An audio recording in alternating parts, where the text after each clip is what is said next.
నా ప్రియ స్నేహితులారా, ఈరోజు ప్రపంచం ఎటువైపు వెళుతుందో మీరు గమనిస్తున్నారా? ఎక్కడ చూసినా గందరగోళం. ఒకవైపు యుద్ధాలు, మరోవైపు ఆర్థిక మాంద్యం, నిత్యావసరాల ధరలు ఆకాశాన్ని తాకుతున్నాయి. మనుషుల హృదయాల్లో చెప్పలేనంత భయం. కాని ఈరోజు నేను మీకొక కఠోరమైన సత్యం చెప్పబోతున్నాను. మన కళ్ల ముందు కనిపిస్తున్న ఈ ప్రపంచ పతనం వెనుక ఉన్న అసలు కారణం రాజకీయం కాదు, ఆర్థికం కాదు, చదువు లేకపోవడం కాదు. అది పూర్తిగా ఆత్మీయం.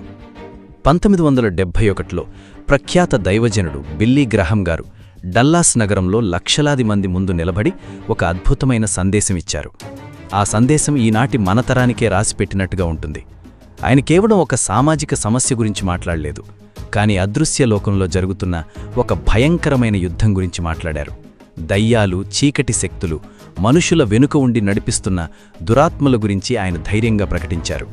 ఆ రోజుల్లో బహుశా కొందరు ఆయన మాటలను చూసి నవ్వి ఉండొచ్చు. కాని ఈరోజు ఆ చీకటి శక్తులు ఇక ఏమాత్రం రహస్యంగా లేవు. అవిప్పుడు మన సినిమాల్లో, సోషల్ మీడియాలో, మన సంగీతంలో, వినోదం ముసుగులో మన ఇళ్లలోకొచ్చేశాయి. బిల్లీ గ్రహం గారు తన ప్రసంగంలో మార్కు సువార్త 5వ అధ్యాయం గురించి చెప్పారు. అక్కడ ఒక వ్యక్తి ఉన్నాడు. వాడు దయ్యాలు పట్టి సమాధుల్లో నివసిస్తూ తన్ను తాను రాళ్లతో గాయపరుచుకుంటూ ఉండేవాడు. సమాజం అతన్ని బాగుచేయడానికి ఎన్నో ప్రయత్నాలు చేసింది. ఇనుప గొలుసులతో బంధించాలని చూసింది. కాని వాడా గొలుసులన్నీ తెంచేశాడు. మనుష్యులెవ్వరి వల్ల వాణ్ణి అదుపు చేయడం కాలేదు. ఈరోజు మన సమాజం పరిస్థితి కూడా అచ్చం అలాగే ఉందేమో ఆలోచించండి. మన చట్టాలు, మన నాయకులు, మన ఆధునిక విద్యా విధానాలు అన్నీ ఆ ఇనుప గొలుసుల్లాంటివే. అవి మనిషి పై రూపాన్ని అదుపు చేయగలవేమో, కాని అతని లోపల ఉన్న పాపాన్ని మార్చలేవు.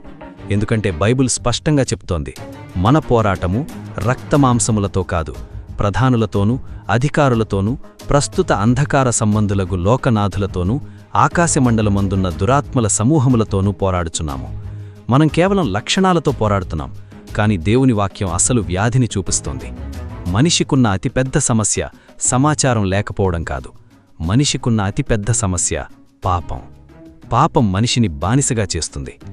బిల్లీ గ్రహం గారు 50 ఏళ్ల క్రితమే చెప్పారు, నేను వాతావరణ కాలుష్యం గురించి మాట్లాడటం లేదు, భూమిని ఆవరించిన నైతిక కాలుష్యం, మారల్ పొల్యూషన్ గురించి మాట్లాడుతున్నానని. అపవిత్రాత్మ ఆ వ్యక్తిని పట్టుకున్నప్పుడు వాడు బట్టల్లేకుండా తిరిగాడు. ఈరోజు లోకంలో పెరుగుతున్న నగ్నత్వం చూడండి. ఒకప్పుడు ఏవి తప్పు అని సమాజం అసహించుకుందో ఈరోజు వాటినే స్వేచ్ఛ, ఫ్రీడమ్ అనే పేరుతో ఆరాధిస్తున్నారు. కాని నిజమేమిటో తెలుసా?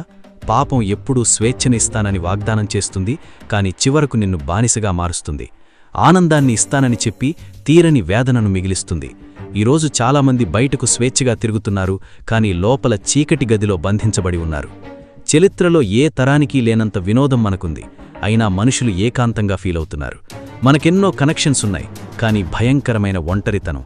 ఎందుకంటే మనుషులు కామం, కోపం, వ్యసనం, గర్వం అనే అదృశ్య గొలుసులతో బంధించబడి ఉన్నారు. ఈ గొలుసులను ఏ డాక్టరు తెంచలేడు, ఏ ప్రభుత్వమూ విప్పలేదు. ఒక వ్యక్తి శారీరకంగా బ్రతికి ఉండి కూడా ఆత్మీయంగా చనిపోయి ఉండొచ్చు. ఈ స్థితి నుండి నిన్ను విడిపించగలిగిన ఒకే ఒక్క శక్తి, ఒకే ఒక్క నామం, యేసుక్రీస్తు. యేసయ్య ఆ సమాధుల దగ్గరకు వెళ్ళినప్పుడు ఆ దయ్యాలకు తెలుసు ఆయనెవరో. అవి వణికిపోయాయి. మతనాయకులకు యేసయ్య ఎవరో తెలియలేదేమో, కాని దయ్యాలకు ఆయన దేవుని కుమారుడని స్పష్టంగా తెలుసు. ఆశ్చర్యమేమిటంటే ఆ వ్యక్తి సంపూర్ణంగా స్వస్థత పొంది బట్టలేసుకుని బుద్ధిమంతుడిగా కూర్చున్నప్పుడు, దయచేసి మా ప్రాంతం విడిచి వెళ్ళిపోండి అని యేసయ్యను బ్రతిమాలారు. బైబిల్లోకెల్లా అత్యంత భయంకరమైన ప్రార్థన ఇదే. అదే తప్పు ఈరోజు మన తరం కూడా చేస్తోంది. మా బడుల్లోంచి దేవుణ్ణి తీసేయండి, మా చట్టాల్లోంచి దేవుణ్ణి తీసేయండి, మా వినోదాల్లో దేవుడి ప్రస్తావన వద్దు, మమ్మల్ని ఒంటరిగా వదిలేయండి అని లోకం అడుగుతోంది.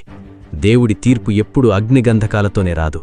కొన్నిసార్లు మనుషులు దేవుడు లేకుండా బ్రతకాలనుకున్నప్పుడు వాళ్లను వాళ్ల ఇష్టానికే వదిలేయడమే దేవుడి తీర్పు. దేవుడు వెళ్ళిపోయిన చోట నెమ్మది ఉండదు. అందుకే ఈరోజు ఎక్కడ చూసినా హాహాకారాలు. గ్యాస్ ధరలు పెరుగుతున్నాయి, ఆహార కొరత వస్తోంది, దేశాల మధ్య యుద్ధాలు జరుగుతున్నాయి. వీటన్నింటి మధ్యలో రాబోయే రోజుల్లో ఒక క్రీస్తు విరోధి వ్యవస్థ తయారవుతోంది. ఈ క్రీస్తు విరోధి వ్యవస్థ లోకంలో ఉన్న భయాన్ని వాడుకుని మనుషులను మోసం చేసి, మేము మీకు శాంతిని ఇస్తామని నమ్మించి మొత్తం ప్రపంచాన్ని తన గుప్పిట్లోకి తీసుకోవాలని చూస్తోంది.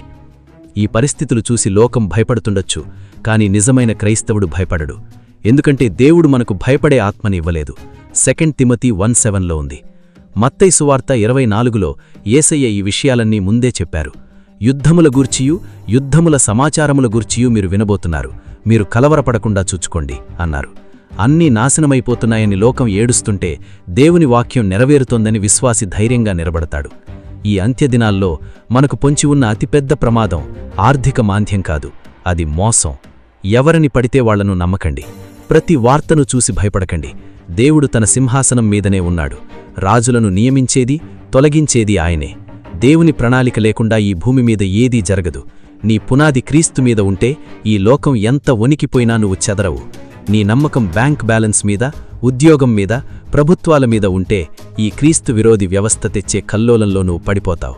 ఇది నిద్రపోయే సమయం కాదు, పునాదులు సరిచేసుకునే సమయం.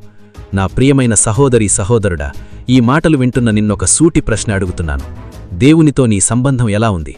లోకం వణికిపోతున్న ఈ రోజుల్లో నువ్వు ఎవరిమీద ఆధారపడుతున్నావు? ఒకవేళ ఈరోజే నీ జీవితం ముగిసిపోతే రేపు దేవుని సింహాసనం ముందు నిలబడినప్పుడు ఆయన భలా నమ్మకమైన మంచి దాసుడా అంటాడా? లేదా నిన్నెన్నడూ ఎరుగను, ఐ నెవర్ న్యూ యూ అంటాడా? ఆ మాట కంటే భయంకరమైనది మరొకటి లేదు. నీ పాపాన్ని దాచిపెట్టుకోకు. ఇది దేవుడు నీకిస్తున్న అవకాశం. సమాధుల్లో ఉన్న ఆ వ్యక్తిని విడిపించిన యేసయ్య ఈరోజు నీ వ్యసనాల నుండి, నీ భయాల నుండి నిన్ను విడిపించడానికి సిద్ధంగా ఉన్నాడు. నీ హృదయాన్ని కఠినపరుచుకోకు.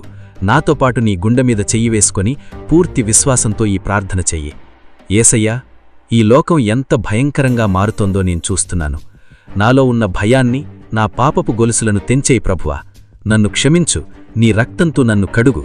ఈ అంత్యదినాల్లో మోసపూరితమైన ఏ క్రీస్తు విరోధి వ్యవస్థకు నేను తలొగ్గకుండా నీ వాక్యం మీద దృఢంగా నిలబడే కృప నాకు దయచేయి. నీ రాకడకు నన్ను సిద్ధపరచు. నా ప్రాణం ఉన్నంతవరకు నీ కొరకే జీవిస్తాను. పరిశుద్ధాత్మతో నన్ను నింపు. యేసు నామంలో అడుగుచున్నాము, ఆమెన్.